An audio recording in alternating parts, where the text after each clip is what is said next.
전하라고 우리를 부르신 줄로 인정함이로라. 아멘. 기억력이 좋으신 분들은 저번 주 수요일 날 나눴던 말씀인데 기억을 하실 겁니다. 저도 깜짝 놀랐습니다. 저번 주 수요 예배 드리면서 우리 교회가 MBTI 저번 주에 특강을 했잖아요. 제가 ENFP입니다. 즉 그렇게 주도 면밀하고 뭐 계획을 세우고 막 그런 사람이 아니에요. 근데 설교는 미리미리 준비합니다. 오늘이 우리 청년부 출애굽기 비전 캠프 갔다 온 거 사역 보고를 겸해서 말씀도 나누는 자리인데, 그것을 알고 가기 전에 이 본문 말씀을 가지고 준비를 했습니다. 설교 원고를 싹 써놓고 은혜를 나눠야 되겠다 생각했는데, 출애굽기 갔다 오고 월요일날 갔다 오고 이제 수요일날 예배를 드렸는데, 아이고 신바람 선교회인데 저는 신바람 나지 않았습니다.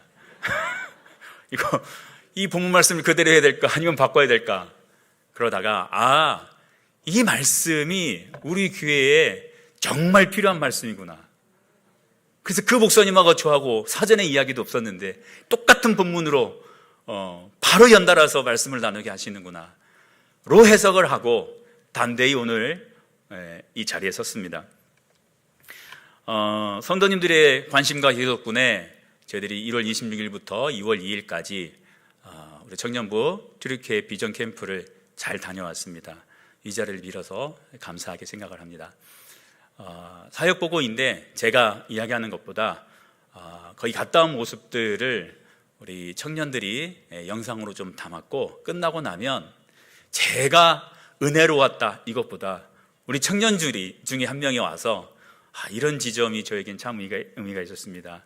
그 얘기를 나누는 게 우리 성도님들에게 더 은혜가 될 것 같아서 그렇게 시간을 할애했고, 끝나고 나면 이 본문 말씀 가지고 저희가 어떠한 자세로 이 출애굽기 비전 캠프를 준비했고 그 가운데 어떤 은혜를 받았는지, 그리고 또 성도님들에게 나누고 싶은 말씀을 함께 나누도록 하겠습니다. 먼저 영상을 보도록 하겠습니다.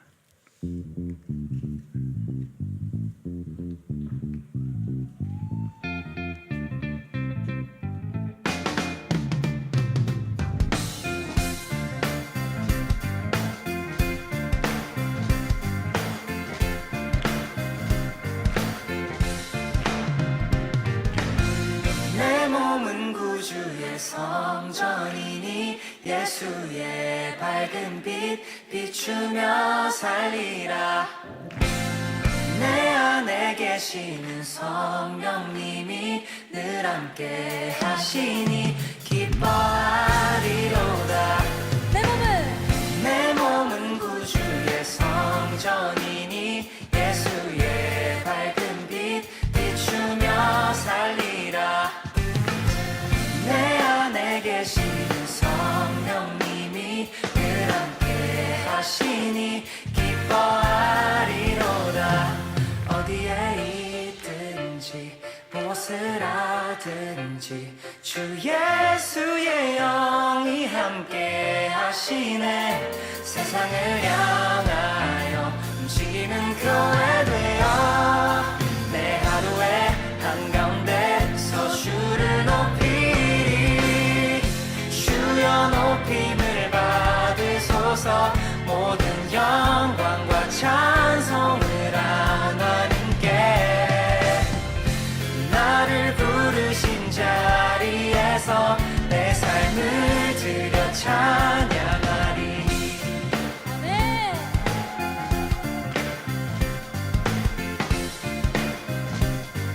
다시 한번 다 같이 고백합시다. 내 몸은 구주의 성전이니 예수의 밝은 빛 비추며 살리라. 내 안에 계시는 성령님이 늘 함께 하시니 기뻐하리로다. 어디에 있든지 무엇을 하든지 주 예수의 영이 함께 하시네. 세상을 향하여 움직이는 교회 되어 내 하루에 한가운데서 주를 높이리. 주여 높이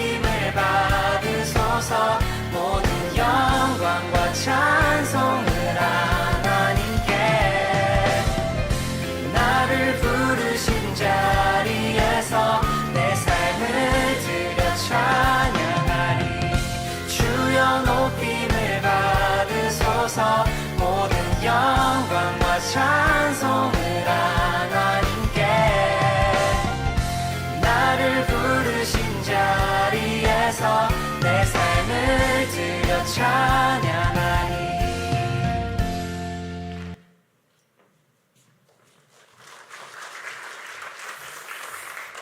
되게 좋아 보이죠? 고생 정말 많이 했습니다. 일단은 음식이 안 맞아가지고요. 저도 3kg 빠졌습니다. 그 청년 중에 하나는 빵에 고추장 찍어 먹는 게 이렇게 맛있는지 몰랐다. 그런 것도 했고요. 오늘은 얌전한 영상이고요. 다음 버전은 재치발랄한 영상을 만들고 있습니다. 예배 시간에 틀 수는 없을 것 같고 우리 청년부 유튜브에 올리도록 하겠습니다. 거기 보면서 좀 더 리얼한 저희들의 모습, 밤에 춤추고 놀았던 모습들, 그런 것들을 올릴 테니까 나중에 유튜브 들어와서 보시면 좋을 것 같습니다. 그리고 우리 청년 중에 한 명, 우리 임주은 자매가 우리 튀르키예 비전 캠프 갔다 오고 소감을 나누도록 하겠습니다.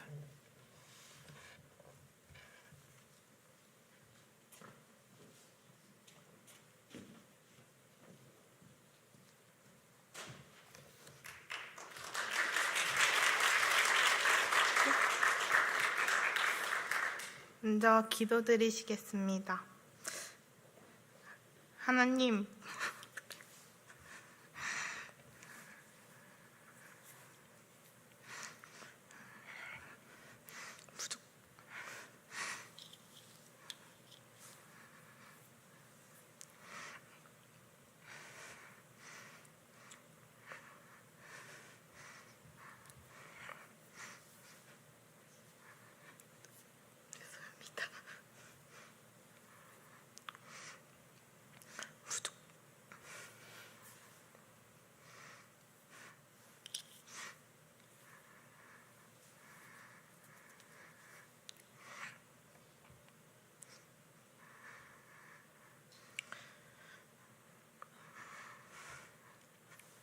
죄송합니다.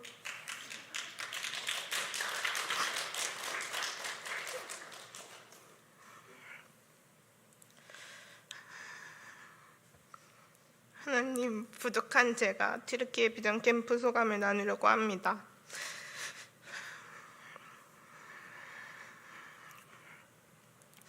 이 자리 가운데 제가 중심이 아닌 오직 주님만이 중심임을 고백하게 하시고 나누는 모든 순간 제 입을 주관하시며 함께 계심을 믿습니다. 사랑이 많으신 예수님의 이름으로 기도드립니다. 죄송합니다. 갑자기 안녕하세요. 이번 튀르키예 비전 캠프에 다녀온 러비스 청년부 임주은이라고 합니다. 이번 시간을 통해 하나님께서 비전 캠프 가운데 주신 은혜를 간략하게 나누려고 합니다. 튀르키예 비전 캠프 모집이 처음 나왔을 때 제 마음에는 가고 싶은 마음이 없었습니다. 제가 몸담고 있는 선교단체에서 진행되는 의료 선교를 준비하고 있었기 때문입니다. 하지만 하나님께서는 어머니와 언니의 권유를 통해 튀르키예 비전 캠프로 저를 이끄셨습니다. 비전 캠프 톡방에 초대된 순간이 잊혀지지 않는데요. 함께 가는 청년들 중 제가 두 번째로 나이가 많았기 때문입니다. 평소에 가던 선교에서는 학생으로 참여했기에 준비 과정에서 큰 어려움을 느끼지 못했지만 이번 비전 캠프는 저에게 새로운 과제들을 계속 주었습니다. 가장 나이가 많은 채원 오빠에게는 총무를, 두 번째인 저에게는 회계라는 자리를 맡기셨습니다. 처음으로 큰 돈을 관리하다 보니 시작이 쉽지 않았습니다.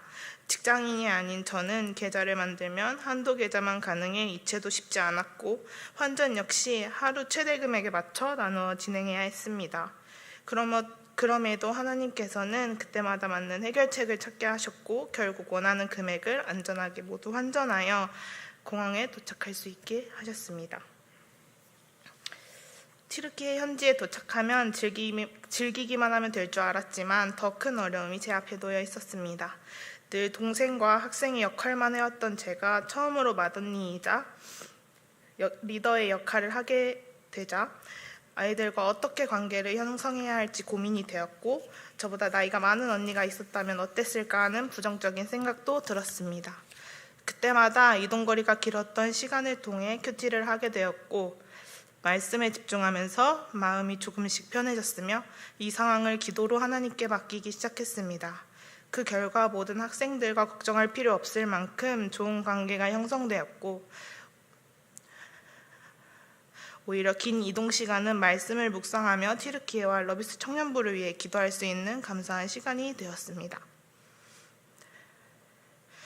목사님께서 선교 보고를 자세히 해주실 것이기에 비전 캠프 6일 중 제가 가장 기억에 남았던 한 장소만 나누고자 합니다. 그곳은 대림구유 지하도시입니다. 대림구유 지하도시는 기독교 박해를 피해 성도들이 숨어 살았던 지하도시입니다. 직접 들어가 보니 허리를 숙여야만 이동할 수 있는 곳도 있었고 햇빛이 전혀 들어오지 않는 공간이었습니다. 그곳에서 목숨을 걸고 예배하며 믿음을 지켜냈던 성도들을 떠올리며 지금 내가 자유롭게 예배드릴 수 있음에 깊은 감사를 느끼게 되었습니다. 그리고 목사님께서 각 지역을 지나실 때마다 그 지역과 관련된 말씀들을 보내주셔서 비전 캠프 인원 다 같이 바울의 선교 여행을 묵상하며 돌아다닐 수 있어 너무나 신기하면서도 바울의 선교지를 내 두 발로 직접 밟고 있다는 사실에 너무 영광이다라는 의견을 같이 나눴던 기억이 있습니다. 소감을 준비하며 처음에 적었던 기도 제목을 다시 보게 되었습니다. 첫 번째로는 비전 캠프를 통해 단순히 즐거움이 아닌 바울의 선교지를 돌아보며 신앙의 열정이 내 삶에 깃들게 하시길. 두 번째는 준비하는 모든 시간 속에서 하나님의 함께 하심을 잊지 않게 하시길. 세 번째는 재정을 담당하는 가운데 실수하지 않고 잘 감당하게 하시길. 이렇게 세 가지를 작성해서 기도하였는데요. 첫째, 비전 캠프는 단순한 즐거움과 행복이 아닌 하나님께서 주신 참된 기쁨이 남아 있었습니다. 또한 사도행전을 묵상하며 여행지를 돌아보는 가운데 신앙의 열정도 점점 커져갔습니다. 또한 준비된 모든 과정은 하나님께서 함께하지 않으셨다면 할 수 없었을 일들이기에 그 동행하심을 잊을 수 없었습니다. 마지막으로 재정을 담당하는 동안 실수할 상황조차 허락하지 않으시고 지켜주셔서 제가 기도했던 모든 제목들을 이루어 주셨음을 느끼게 되었습니다.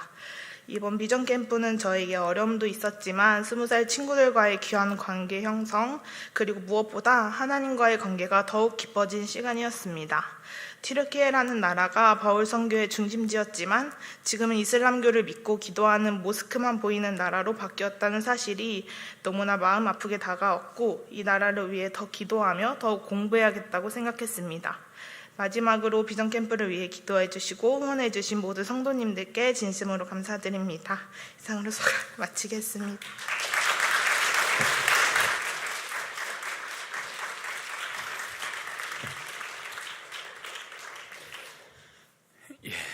주은이가 감당해야 될 심적 부담이 많이 컸습니다. 어느 날 어디 여행사로 계좌 이체해줘 한도에 걸려서 다 안 넘어가요. 어떻게 해요? 내일 마감인데 그런 적도 있었고요. 전 예상도 못했습니다. 1,000만 원은 그냥 보낼 줄 알았더니 학생들은 그게 잘 안 보내시더라고요. 그래서 참 재밌는 에피소드도 많았습니다. 이 청년부에서 가는 비전 캠프는 고3에서 대학교 올라가는 학생들이 청년부에 잘 적응할 수 있도록, 그리고 이탈하는 학생들이 많은데 교회에 잘 정착하고, 또 우리 교회가 너희들을 위해서 기도하고 있고 관심 갖고 있다, 이런 것들을 느낄 수 있도록 해주는 그런 따뜻한 캠프입니다.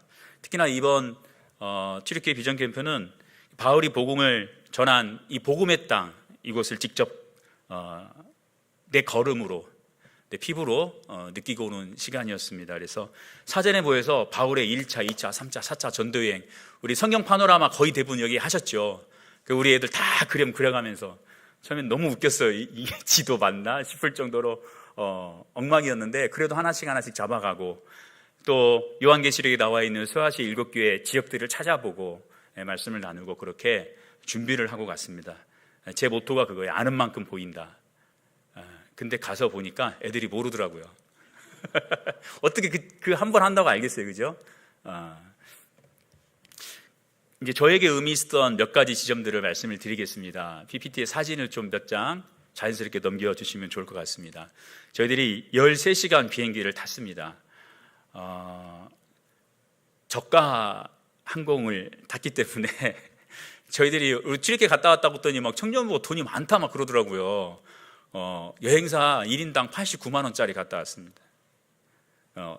이번 주에 제가 아는 지인이 교회에서 간다고 하더라고요. 그래서 얼마 들어? 했더니 1인당 300만 원씩 냈대요. 우린 100만 원씩밖에 안 냈는데.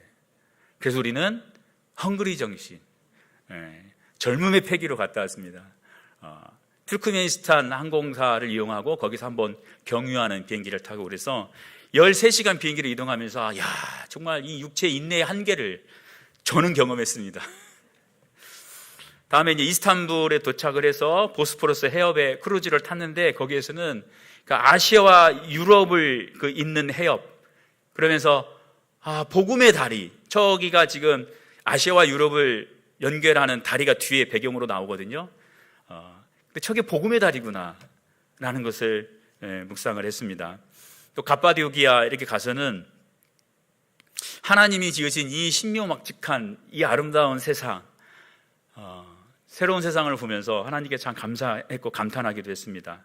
그다음에 대림구의 아까 임주은 자매가 얘기했던 지하도시를 보면서 로마의 박해 속에서도 그리스도인들이 복음을 지키기 위해서 얼마나 애쓰고 힘들고 고단한 삶을 살았는지 그 숭고한 정신을 배울 수가 있었고요.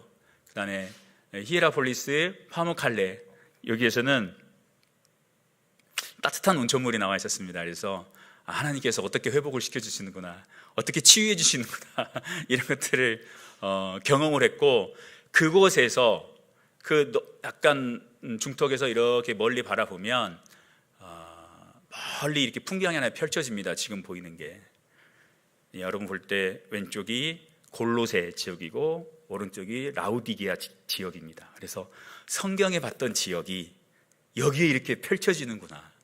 그래서 골로새가 히에라볼리와 라우디게아를 도와줬다라고 그거를 골로새서에서 바울이 칭찬하거든요.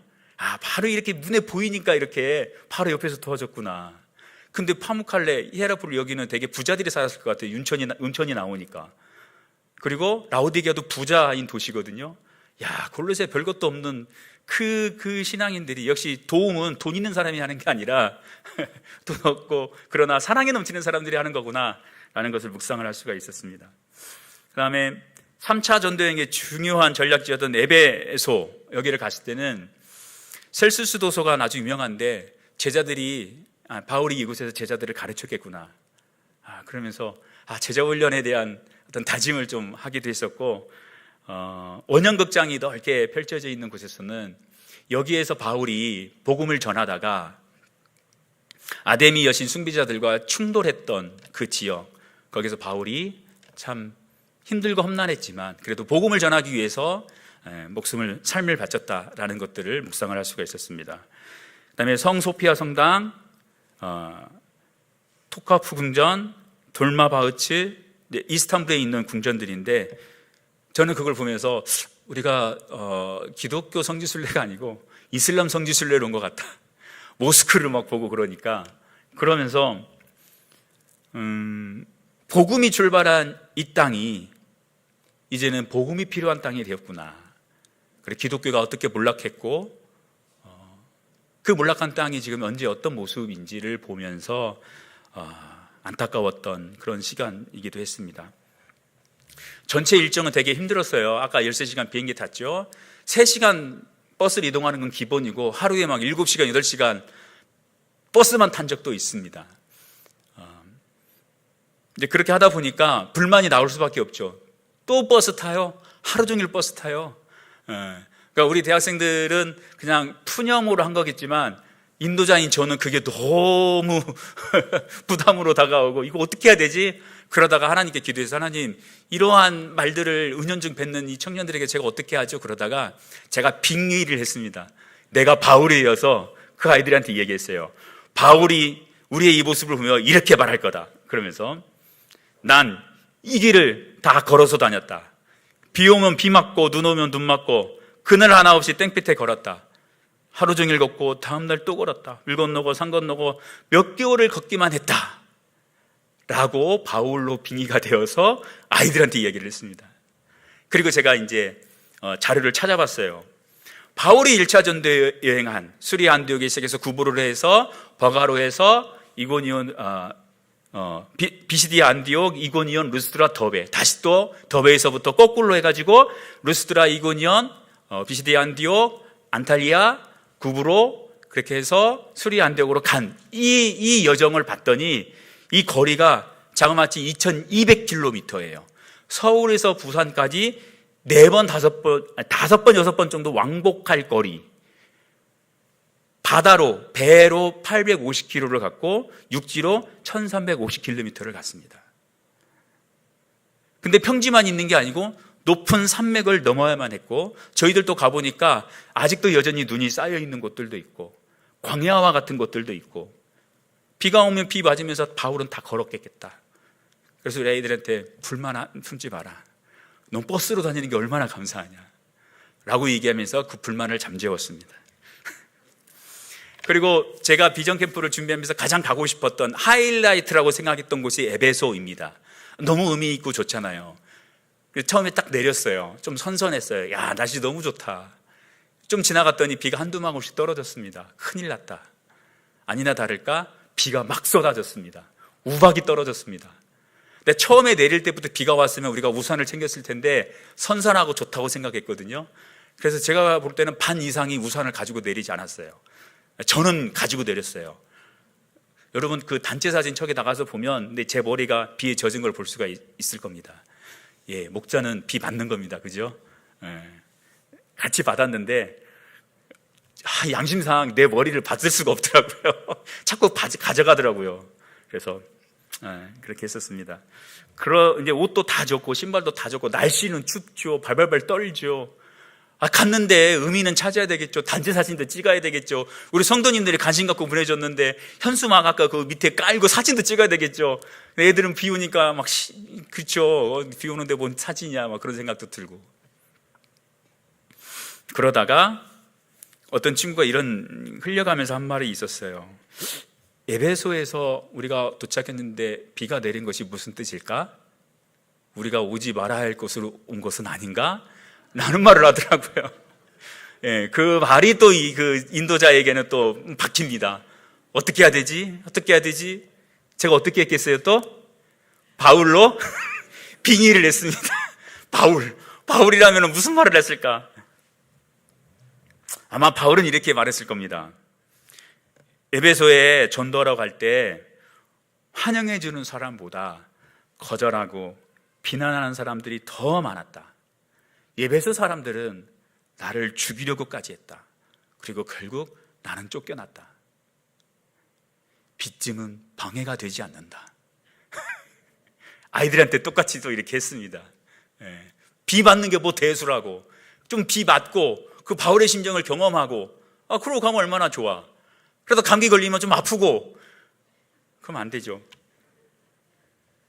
그 원형 경기장, 웅장한 원형 경기장이 있습니다. 참 보기 좋고 로마 시대의 양식이 그대로 있기 때문에 사람들은 박수를 치고 감탄하는 곳입니다. 그러나 그곳은 우리가 성경에 나와 있는 것처럼 다 한 소리로 외쳐 이르되 크다 에베소 사람의 아데미여, 이렇게 외치면서 그 아데미가 우상이었음을 이야기했던 바울을 향해서 2시간이나 외치면서 생명의 위협을 가했던 그 장소입니다. 우리가 단체 사진 찍은 그곳이.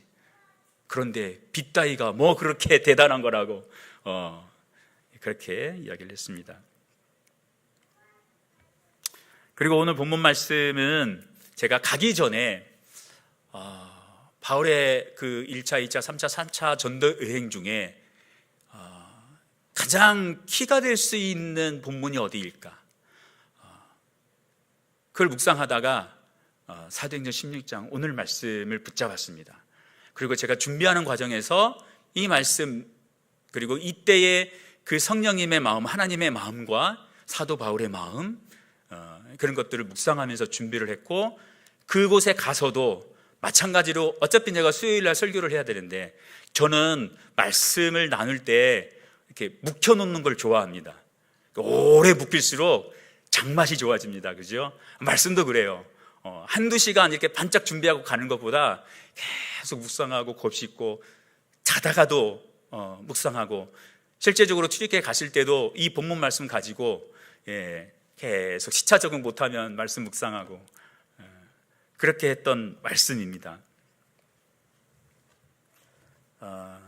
그때 묵상했던 말씀들, 그리고 우리 청년들을 위해서 우리 성도님들이 관심 갖고 기도해 주시는데 앞으로도 그렇게 관심 갖고 기도해 달라는 마음으로 오늘 말씀을 같이 나누도록 하겠습니다.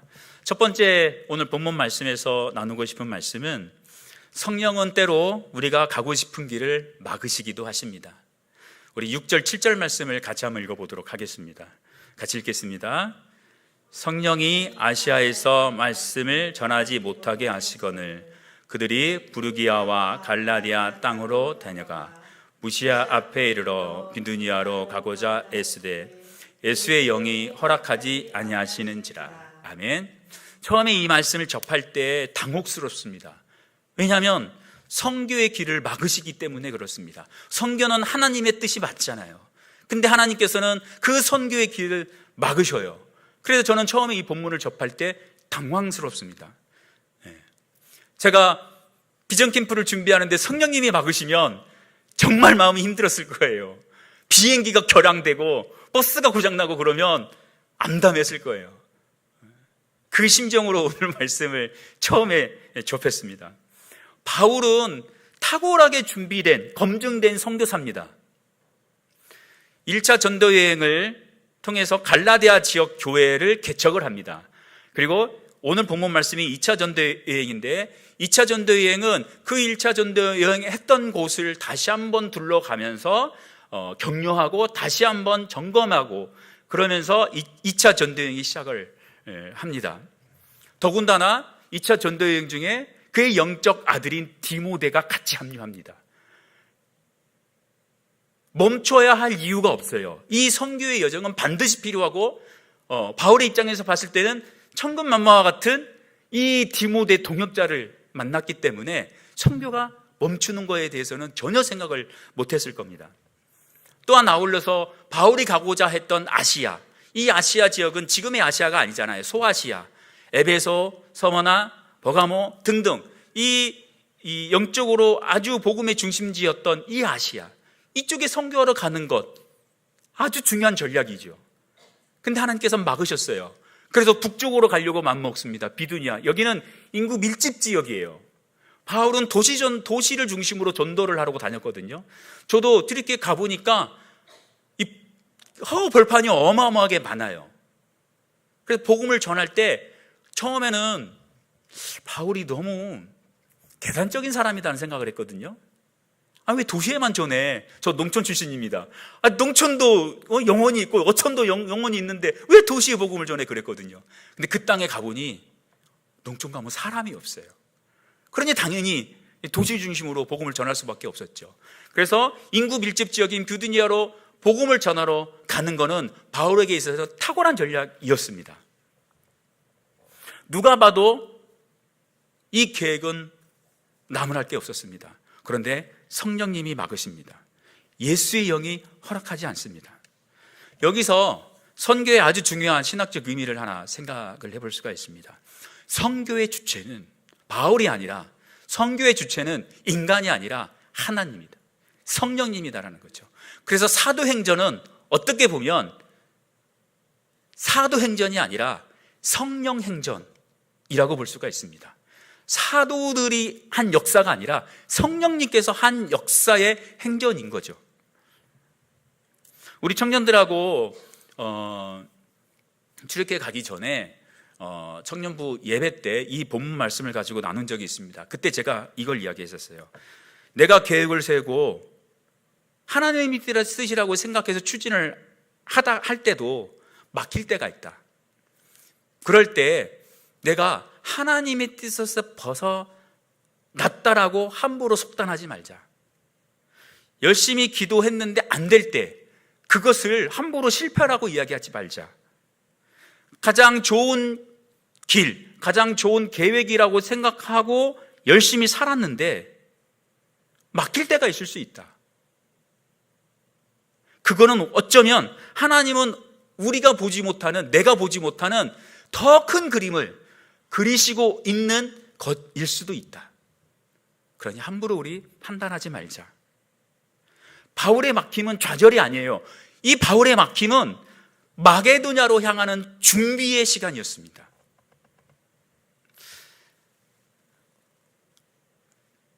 청년 사역, 다음 세대 사역에 대해서 이 본문 말씀을 가지고 좀 묵상을 했습니다.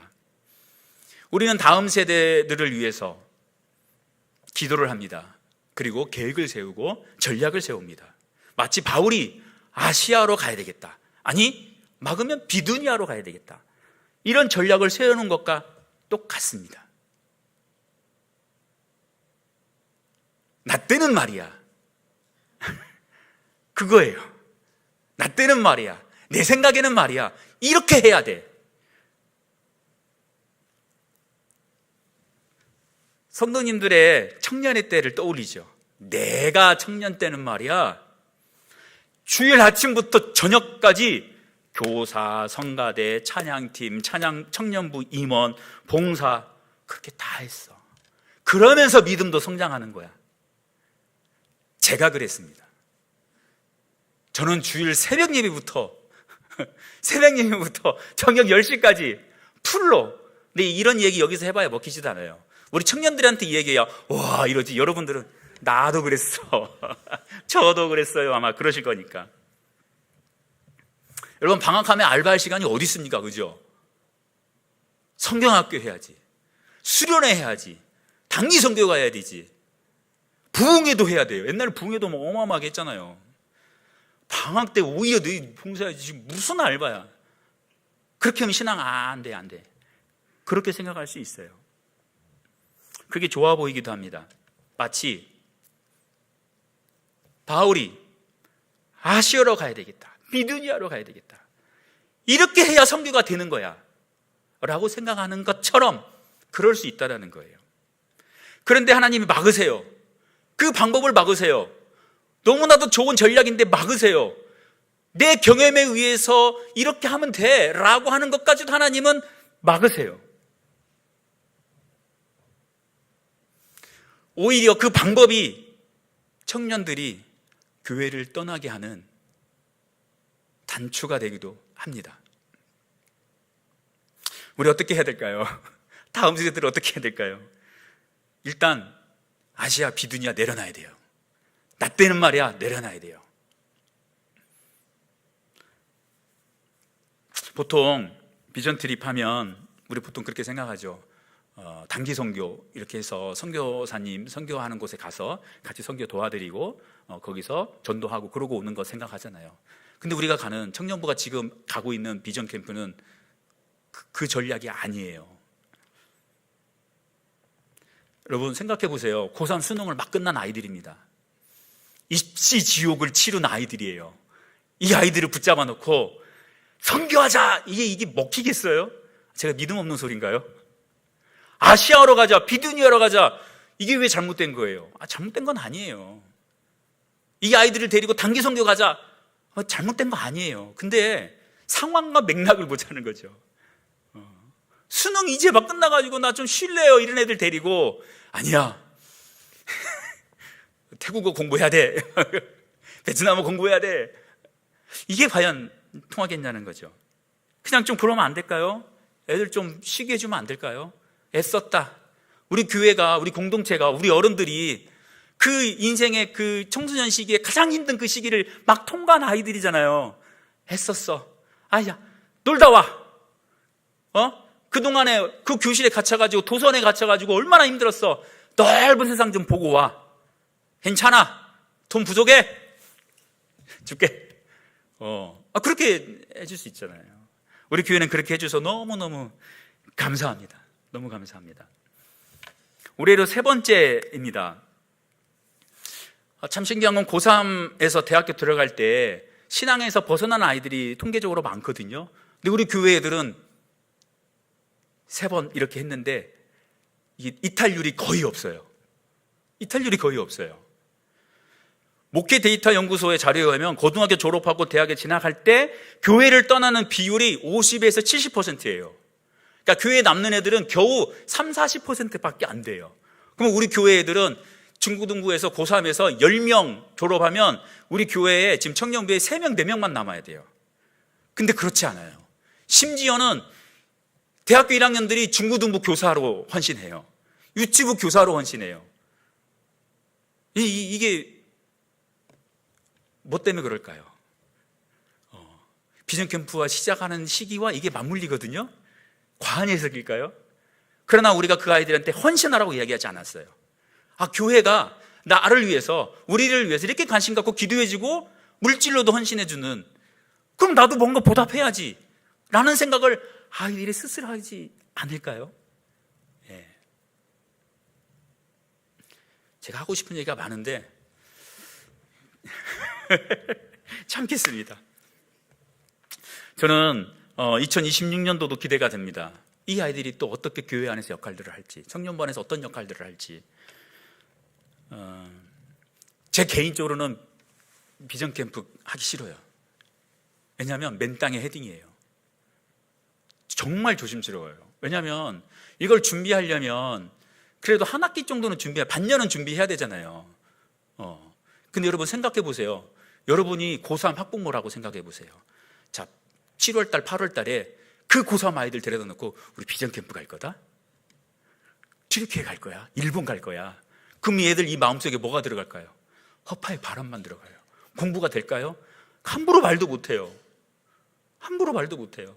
그러니까 조심스럽게 준비해야 돼요. 또 가끔 좋은 조언을 해주시는 어른들이 있습니다. 아시아로 가야 돼, 비두니아로 가야 돼. 틀린 말들이 아니에요. 근데 이것들을 수용하기 너무 힘들어요. 왜냐하면 청년들하고 얘기하면 그 뜻이 안 맞아. 또 옛날 생각하고 지금 생각이 다르니까. 그럼 저는 사역자로서 이 청년들의 이 바람과 생각이 실현될 수 있도록 대안을 만들어내는 게 저의 역할이라고 생각을 해서 그것들을 만들어 또 내야 돼요. 그러니까 무에서 유는 아니지만 거의 무에서 유를 창조하는 것처럼 일본 갈 때 저희들은 에어비앤비로 전부 다 해가지고 숙소도 다 개인적으로 알아보고요, 지하철 타고요, 다 표 구하고요, 버스도 다 알아보고요. 그렇게 해서 맨 땅에 헤딩해서 다녔어요. 이번에는 튀르키예는 이제 패키지를 이용했는데 다음엔 패키지 이용 안 하려고요. 좀 더 돈을 주세요. 그래서 우리 팀만 딱 가야 되겠어요. 아유.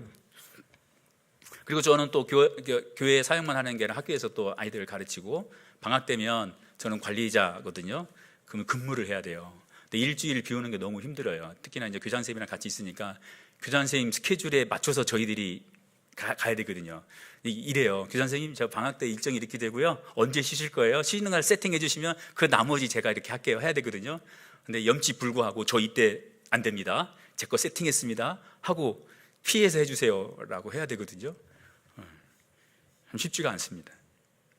그럼에도 불구하고 기꺼이 이 비전 캠프를 계속해서 하려는 마음은 왜 그러냐면 그 결과가 보이기 때문에 3년의 과정에서 그 결과를 받고 그러면 내년에 이 결과에 의해서 또 어떤 일이 벌어질지 모르잖아요. 그 기대함이 있기 때문에 멈출 수가 없습니다. 그래서 우리가 아시아로 가고도 싶고 비두니아로 가고 싶고 거기에 미래 있다, 다음 세대는 그렇게 키워야 된다라고 생각할 수 있어요. 그러나 성령님께서 막으시면 멈춰서야 됩니다. 여러분의 인생의 삶에서도 그래요. 하나님이 멈추시게 하시면 멈춰야 돼요. 그리고 새로운 길을 준비하고 계시는 그 하나님의 계획을 믿음의 눈으로 볼 수 있는 우리 성도님들, 그리고 우리 기성세대들, 우리 어르신들이 되었으면 좋겠습니다. 두 번째 보고 싶은 건 멈춤의 시간은 실패가 아니라 듣는 시간이다. 8절 말씀 함께 보도록 하겠습니다. 우리 8절 말씀 같이 읽겠습니다. 시작. 무시아를 지나 드로아로 내려갔는데. 아멘. 자, 7절까지 성령님은 바울의 성격기를 막으셨습니다. 그리고 드디어 8절에서 성령님이 움직이시기 시작합니다. 무시아를 지나 드로아로 내려가게 성령님께서 역사를 하세요. 그런데 이 8절 말씀에 특별한 사건이 나오지 않아요. 그렇게 탁월하게 설교를 했던 바울의 설교문도 하나도 나오지 않아요. 그렇게 기적을 베풀었던 바울인데 아무런 기적도 나오지 않아요. 교회를 개척했다는 이야기도 나오지 않아요. 딱 하나, 그냥 무시아를 지나 드로아로 내려갔다. 이것만 나옵니다. 선교의 공백기죠. 뭔가 다이나믹한 일들이 일어나지 않아요. 바울의 일행은 어디로 가야 될지 모르는 상태에서 드로아라고 하는 도시에 그냥 가게 됩니다. 그리고 여기는 목적지도 아니에요. 잠깐 머무르는 곳입니다. 그곳에서 밤에 환상의 바울에게 보입니다. 또 바울로 빙의를 해봅니다. 바울은 이 저녁에 뭘 했을까? 무슨 생각을 했을까? 바로 잠에 들지도 못했을 것 같아요. 이상하게 꼬이네. 아시아로 가야 되는데, 저 에베소를 가야 되는데. 여러분, 3차 전쟁 때, 2차 전쟁 때 에베소를 얼마나 가고 싶었으면 3차 전쟁 때는 바로 에베소로 가가지고 3년간 머물러요. 그렇게 가고 싶었던 에베소예요. 아시아에 있는 에베소예요. 근데 하나님이 막으셨단 말이에요. 도대체 왜 막았을까? 얼마나 고민을 했을까요? 비두니아, 그러면 한 대안으로 촉인데 왜 거기도 성령님께서 못 가게 하시지? 이건 도대체, 그럼 나 어디로 가야 되지? 수많은 생각을 하지 않았을까요? 다시 돌아가야 되겠다. 혹시 그런 생각을 하지 않았을까요? 오만 생각을 하다가 잠이 듭니다. 아마 어쩌면 선교 지도를, 그 출애굽기 지도를 쫙 펴놓고 하나님 어딥니까? 이렇게 하고 있지 않았을까라는 생각도 좀 해봅니다. 근데 바울이 잠이 들었을 때 환상을 보죠. 저는 이거를 이렇게도 생각을 해봅니다. 바울의 이 잠재의식 속엔 항상 복음을 필요로 하는 그 사람들이 있었구나. 그러니까 잠 속에서도, 꿈에서도, 환상 가운데 그 마게도냐 환상을 보게 되잖아요. 여러분 그런 적 없으세요? 뭔가 간절히 바라면 꿈에도 나타나죠. 저 꿈에 수능 수학 문제를 푼 적이 있습니다. 기가 막히게 잘 풀었어요. 왜? 고3 때 그 시험 문제를 항상 풀고 안 풀려서 잤거든요. 근데 그 꿈에 나타난 거예요. 환상 가운데. 자고 일어났더니 생각이 하나도 안 나요. 바울이 그런 거예요. 정말 복음에 대한 그 영혼 구원에 대한 그 생각으로 가득 했기 때문에 그 환상이 보인 것이라고 생각을 합니다. 바울의 밤은 나의 계획, 나의 생각이 죽고 하나님의 비전이 태동하는 시간이었어요. 그래서 그 멈춤의 시간은 의미가 있는 거예요. 제가 아까 우리 주은 자매가 가장 인상 깊었던 곳이 카파도키아 대린구유 지하교회라고 이야기를 했었어요. 그 지하에 가면 한 명 남짓 이렇게 들어갈 만한 공간이 있고, 이렇게 들어가다 보면 그 안에 이제 여러 가지 시설들이 있습니다. 그래 밖으로 노출되면 안 되기 때문에 그곳에 들어가서 이렇게 사는데, 정말 빚도 없고 세상적으로 성공하는 삶도 아니고 얼마나 힘들었을까. 센스 있게 보여주셔서 감사합니다. 그 오른쪽에 있는 거는 이 당시에 신학교라고 얘기하더라고요. 가이드께서. 어쩌면 아무것도 보이지 않는 그 시간 아닐까요? 여기에 있는 사람들은 오히려 숨어서 저 동굴로 굴로 들어가야 되는 상황이었어요.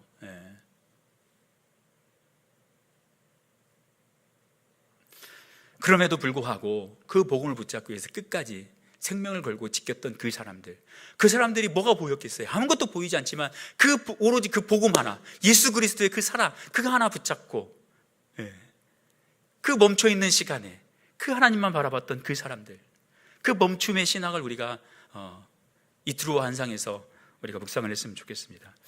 우리 교회 이 청년부도 마찬가지로 청년부 사역자가 없었던 시기가 있었어요. 어떻게 딱딱 안 맞아가지고. 근데 제가 이렇게 가서 설교자가 없다고 해서 초등부 사역을 하고 있음에도 불구하고 오후에는 가서 이제 설교를 했어요. 설교를 하는데 이렇게 보니까 그 청년들이 초등학생으로 보이는 거예요. 왜냐? 제가 이 아이들 초등학생 때 초등부 전도사를 했으니까 그 애들이 커가지고 이제 청년이 돼 있는 거예요. 근데 목자가 없네. 너무 안타깝죠. 차라리 내가 모르는 애들이면 괜찮은데, 그 어릴 때 모습 다 봤는데 이렇게 잘 컸는데 사역자가 없다니. 아무것도 보이지 않는 그 상황, 너무 안타까웠습니다. 하나님 이 아이들을 어떻게 하죠? 하나님 이 아이들을 어떻게 하죠? 기도를 하면 안 돼. 기도를 하면 뭐라고 해요? 항상 하나님께서 네가 해 그러잖아요. 하나님 누가 합니까? 네가 가 이러잖아요. 마게도냐 누가 가? 네가 가 이러잖아요. 하나님 이 아이들을 어떻게 해요? 네가 해. 그래서 제가 맡아서 하겠다라고 얘기를 했습니다. 그래서 초등부에는 항상 미안한 마음이 있어요. 우리 초등부 선생님들 다시 이 자리를 빌어서 죄송합니다. 말로만 계속 죄송하다고 얘기하는데 죄송합니다. 멈춤은 실패가 아니에요. 좌절도 아니에요. 하나님의 음성을 기다리는 시간이에요. 그것들을 여러분들이 잘 기억을 했으면 좋겠습니다. 자, 세 번째는 이제 저 마지막 중요한데, 하나님의 뜻은 새로운 방향으로 순종할 때 분명해집니다. 하나님의 뜻은 새로운 방향으로 순종할 때 분명해집니다. 우리 9절 10절 말씀 같이 보도록 하겠습니다. 자, 시작. 밤에 환상이 바울에게 보이니 마게도냐 사람 하나가 서서 그에게 청하여 이르되 마게도냐로 건너와서 우리를 도우라 하거늘 바울이 그 환상을 보았을 때 우리가 곧 마게도냐로 떠나기를 힘쓰니 이는 하나님이 저 사람들에게 복음을 전하라고 우리를 부르신 줄로 인정함이로라. 아멘. 환상 중에 마게도냐 사람이 나타나서 바울에게 청합니다. 마게도냐로 건너와서 우리를 도와라. 근데 이 환상 속 사람은 이름이 누군지도 직분이 뭔지도 나와 있지 않아요. 구체적으로 와서 뭘 하라는 건지 어디로 오라는 건지 아무것도 나오지 않아요. 그냥 딱 마게도냐로 건너와서 우리를 도우라, 이 한마디만 하는. 마게도냐 환상을 보고 바울 일행은 마게도냐로 떠나기로 결정을 합니다. 이 본문 말씀에서 제가 보고 싶은 단어, 집중해서 보고 싶은 단어가 세 가지가 있습니다. 하나는 뭐냐면 마게도냐 환상을 보고 나서 바울에 뭐라고 했냐면 우리를 부르신 줄로 인정함이라. 우리라는 단어입니다. 우리. 환상은 바울이 혼자 봤어요. 근데 이 순종은 바울 혼자 순종하는 게 아니라 우리가 같이 순종합니다. 하나님의 부르심은 공동체 전체를 움직이게 합니다. 건너와서 우리를 도우라, 바울 네가가 아니라 우리가 가서, 공동체가 가서 이 하나님 주신 사명을 감당하는 거예요. 두 번째는 뭐냐면 우리를 부르신 줄로 인정함이로라. 바울은 환상을 봤습니다. 그 환상 하나만 보고 움직인 게 아니라 인정했습니다. 인정. 이 인정이라는 건 뭐냐면 정황을 종합적으로 분석한 거예요. 아시아? 비두니아? 마게도냐? 지도를 펴봤겠죠. 아하, 인정할 수밖에 없는 거죠. 종합적으로 판단해서 분별해서 결론을 내렸습니다. 그 다음 보고 싶은 단어는 곧입니다. 곧. 떠나기로 힘씁니다. 바울은 마게도냐에 누가 기다리고 있는지, 마게도냐 어디로 가야 되는지, 가서 무엇을 해야 되는지 다 이해하지 못했습니다. 거기에 위험이 다 제거됐다라는 이야기도 없습니다. 딱 하나, 하나님의 뜻이 정해졌습니다. 하나님이 방향을 정해줬습니다. 딱 그거 하나 믿고 곧 떠나기로 순종을 합니다. 순종은 그곳에 정보가 많을 때 움직이는 게 아니라 하나님의 뜻, 하나님의 방향이 정해지면 보이지 않아도 발을 떼는 게 순종이에요. 마게도냐는 유럽 대륙입니다. 그죠? 로마 세계의 중심부입니다. 빌립보, 데살로니가, 고린도 교회. 자, 우리가 이 말씀을 통해서 나누고 싶은 건 그겁니다. 우리가 함께 그 부르심 앞에 순종했으면 좋겠어요. 공동체가 함께 움직여서 순종했으면 좋겠습니다. 또 하나는 그 하나님의 인도하심을 인정함이려라. 잘 종합적으로 판단하고 분석해서 분별할 수 있었으면 좋겠습니다. 그리고 마지막으로는 그 방향이 정해지면 내 뜻과 다를지 몰라도, 그 계획이 다 보이지 않을지 몰라도 순종하는 것. 하나님의 방향과 뜻이 정해지면 순종하는 것. 저는 이번 일정에서 제일 아쉬운 게 뭐냐면 들어와라는 것을 가지 못했다는 거. 그래서 제가 아까 패키지 안 가고 싶다는 거예요. 내가 코스를 짰으면 들어와는 반드시 넣었을 텐데, 사도행전 16장이 나한테는 너무 중요한데 그 현장을 못 본 게 너무 억울해요. 그렇다고 비행기 타고 지금 다시 또 갔다 올 수도 없고, 트로아를 보고 싶었는데, 그래서 대체한 곳이 그 보스포러스 해협, 거기가 아시아와 유럽을 이스탄불에 이어주는 곳이거든요. 그래서 거기에서 묵상을 했어요. 바울의 심정이 어땠을까? 아시아에서 유럽으로 떠나는 그 바울의 심정, 마게도냐로 건너와서 우리를 도우라는 그 말씀에 순종했던 바울의 심정을 대신 거기에서 묵상을 하면서 바울의 그 시선과 그 심장으로 그 바다를 바라봤습니다. 여러분, 우리 기성세대, 우리 어르신들 믿음 생활 잘했습니다. 그래서 이 전주 사랑의 교회를 건강하게 잘 세우셨습니다. 정말 감사하고 정말 수고하셨습니다. 하지만 거기에 머물러서는 안 됩니다. 바울이 아시아, 튀르키예 지역의 복음을 전하고 1차 전쟁 때 교회들을 세우고 거기서 멈추고 싶었을 거예요. 아시아와 비두니아가 그 튀르키예 지역이기 때문에. 그러나 하나님은 거기에서 멈추라고 하는 게 아니라 마게도냐로 가라고 얘기하는 거예요. 우리의 기성세대들이 나 믿음 생활 잘했어, 이제 됐어, 그게 아니라 이게 마게도냐로 넘어가야 돼요. 다음 세대로 넘어가야 돼요. 그러기를 하나님은 지금 바라고 계신 거예요. 우리끼리 어떻게 믿음 생활 잘해보자, 남은 여생 우리끼리 믿음 생활 잘해보자, 이게 아니라 우리는 충분히 믿음 생활했어, 우리는 충분히 노력해서 교회를 세웠어, 이제 됐어. 그러나 더 중요한 사명이 남아있어. 저 마게도냐, 다음 세대들을 어떻게든 세워야 돼. 아시아로 가고 싶고 비두니아로 가고 싶은데 아니야, 하나님의 환상을 보여주시면, 하나님의 뜻이 정해졌으면 우리가 함께 어떻게 하면 이 아이들을 잘 다음 세대를 키울 것인지 분별하고, 그리고 뜻이 정해지면 곧 순종하는 우리 세대들이 됐으면 좋겠습니다. 우리 청년 세대 쉽지가 않아요. 현재와 미래를 살아가야 돼요. 우리 어르신들 청년 세대에 있었어요, 그죠? 근데 그때하고 지금은 다릅니다.